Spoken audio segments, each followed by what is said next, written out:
Welcome to Invest Insights. I'm Abby Maloney.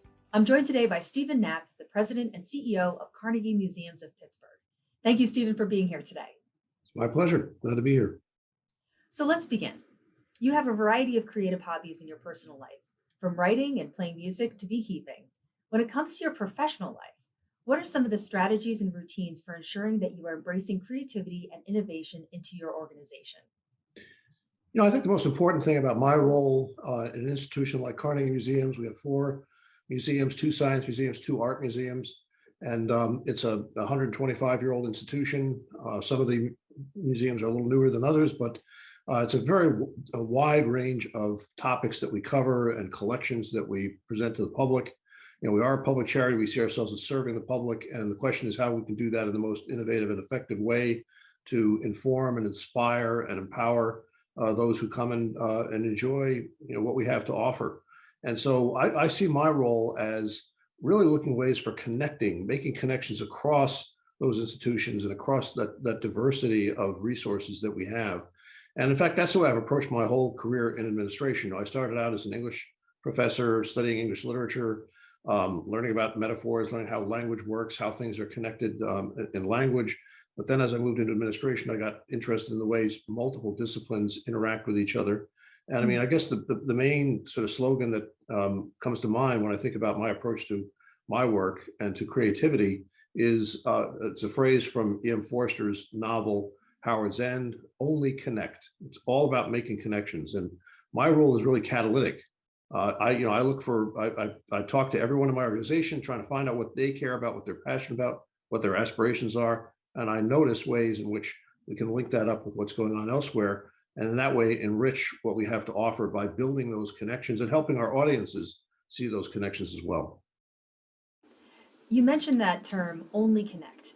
The Carnegie Museums of Pittsburgh attracted 1.6 million visitors in 2019.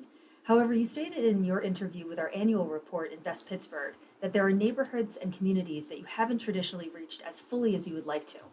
What are these audiences, and how are you reaching out to have access to the museums and their resources? When Andrew Carnegie first had the idea of creating museums and libraries in Pittsburgh, he was very explicit that the role of these institutions was going to be to serve really the working people of Pittsburgh. He had made his fortune really thanks to the efforts of ordinary Pittsburghers who worked in his steel mills and really built his wealth to be this kind of extraordinary resource that he then turned into philanthropy. And I think with a sense that he really owed something to these people who had created his wealth for him. And so he saw the museums as primarily reaching out to and serving the people of Pittsburgh. Over time, as has happened with many museums and arts institutions, the audience is somewhat narrowed. So it's largely an older audience, a white audience in many cases that come to not just our museums, but to cultural institutions like operas and symphonies and so on. And so a lot of us who are in leading roles in these institutions are trying to find ways to broaden the audience, to reach out to people who are younger, to reach out to ethnic and communities that don't necessarily have that historic connection to museums like ours. And we're a very diverse, we have 90 different neighborhoods, believe it or not, in Pittsburgh. And there's a wide range of national origins, and there are racial differences, there are economic differences, there are age differences. And the question is how you reach out to all of those audiences, because we do see our role as serving the entire community. We're a community asset.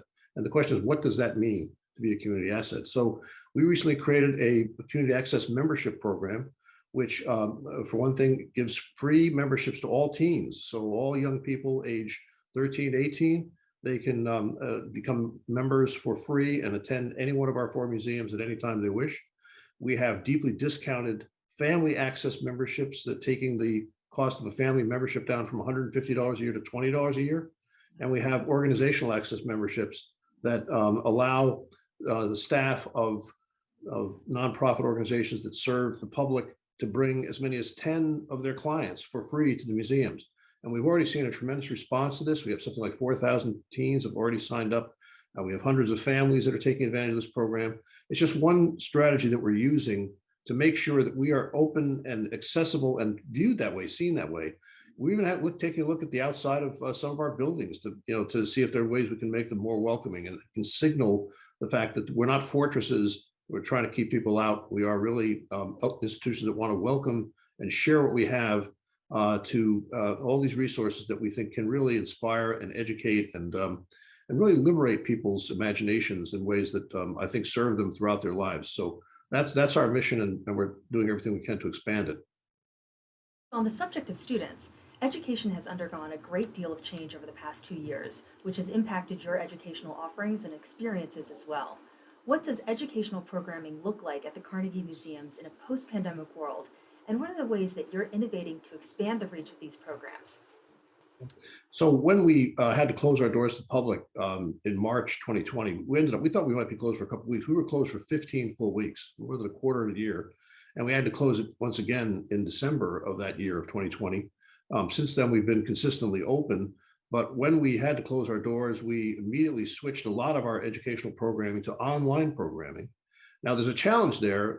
It's what's known as the digital divide, which is that not all the families and individuals we want to reach have access to devices or connectivity that enable them to take advantage of that. So I've had many conversations with leaders in the community across Pittsburgh and Allegheny County here to try to understand how we can overcome this digital divide and make sure that everyone has access to digital programming, which is becoming so important. But we kept that going even when we reopened our doors and were able to welcome visitors back into the museums once again. We did not in any way diminish our efforts to develop online programming. In fact, we now just finished developing a pilot course that combines contributions from all four museums focused on the theme of endangered species. It turns out that in one of our museums, the Andy Warhol Museum, well, Andy Warhol did a series of paintings on endangered species. We have a natural history museum, which of course is a very powerful, has a very powerful and prominent collection of both prehistoric and more recent, species specimens. And so we're able to really tell a very important story about what's happening in our world due to factors that we're all aware of, including climate change, which is a huge challenge that our museums are among many institutions in figuring out ways to address. So we have this new course, and it's what I think is great about it is it draws on all four of our museums. So it's an interdisciplinary course. It's very well designed. We have some very sophisticated software that we're using and a very powerful software platform for this course. And I think we're just going to continue that innovation and find ways of reaching audiences. And I'm actually meeting this week with some of the education leaders to make sure that the programs we're designing are programs that meet their needs. So I'm meeting with Allegheny County education officials. Next week, I'll be meeting with the Pittsburgh school officials.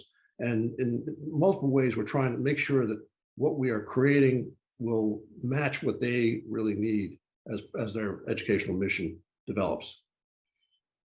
Steve, as we round out our discussion today, what role does creativity play in remaining competitive in today's landscape?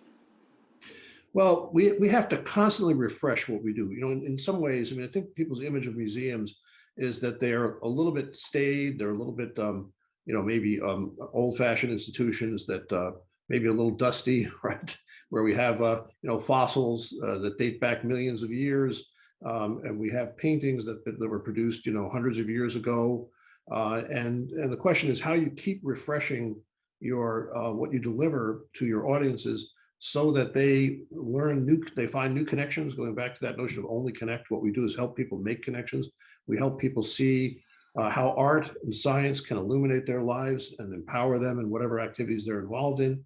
And in order to do that, we have to constantly be looking for new ways to take what we have and present it. And so a lot of thought and a lot of creativity really across our institution constantly goes into the question of, okay, what's our next exhibition? How do we take these fossils that we have displayed for more than 100 years now, and how do we bring them to life once again in a new way to engage our audiences? And we do that at Carnegie Science Center.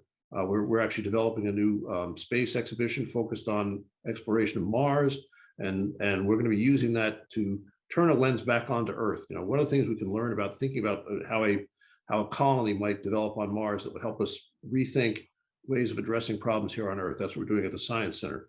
The Andy Warhol Museum is involved in the creation of what we call creative placemaking around its building to really animate and revitalize the neighborhood surrounding it. in Oakland, Pittsburgh, where we have both the Oakland neighborhood of Pittsburgh, where we have both our Museum of Natural History and our Museum of Art.